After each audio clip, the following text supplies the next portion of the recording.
వేడి వేడి crispy crispy శనగల రొట్టె చూడండి ఎలా తయారు చేయాలో చూద్దాం. ఫస్ట్ గిన్నెలో ఒక గ్లాసు కానీ 2 గ్లాసులు కానీ నీళ్లు పోసుకొని మరిగించుకోవాలి. ఒక పళ్ళెంలో బియ్యపు రవ్వ, బియ్యపు పిండి. నేనైతే బియ్యాన్ని కడిగి ఆరబెట్టుకుని మిక్సీ చేసుకున్నాను. అందులోంచి పిండి జల్లించలేదు. ఆ పిండి అందులోనే ఉండిపోతే మనకి సరిపోతుంది. ఇంకా కావాలనుకుంటే కొంచెం పిండి వేసుకోవచ్చు. అందులో నానబెట్టిన శనగలు, ఉప్పు, కారం, జీలకర్ర, తర్వాత కొత్తిమీర, అల్లం ముక్కలు అన్నీ వేసాను. అల్లం కొత్తిమీర కావాలనుకుంటే వేసుకోవచ్చు, లేదా మానేయచ్చు. మీ ఇష్టం మీద ఆధారపడి ఉంటుంది. దాంట్లో వేడి నీళ్ళు పోసుకొని కలుపుకోవాలి. కలిపిన తర్వాత ఇంకా పొడి పొడిగా ఉంటే కొద్దిగా చన్నీళ్ళు కూడా పోసుకొని కలుపుకోవచ్చు. కలుపుకొని అది రవ్వ కదా, ముద్ద అవ్వదు.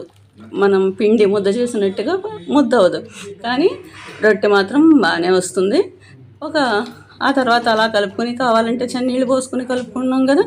కలుపుకున్న తర్వాత శనగల్లో కూడా మనకి మంచి పోషక పదార్థాలు ఉంటాయి. వాటిని మనం తింటే మంచిగా ఉంటుంది. అప్పుడప్పుడు తింటూ ఉండాలి. నేను ఒక ఇత్తడి గిన్నెకి సర్ఫ్ రాసుకున్నాను, మాడకుండా ఉంటుందని. మా స్టవ్ మీద పెట్టి స్టవ్ వేడైన తర్వాత అందులో ఆయిల్ పోసి వేడైన తర్వాత స్టవ్ కట్టేసి చేయండి, లేకపోతే హీట్ వచ్చేస్తుంది, చేయి కాలుతుంది.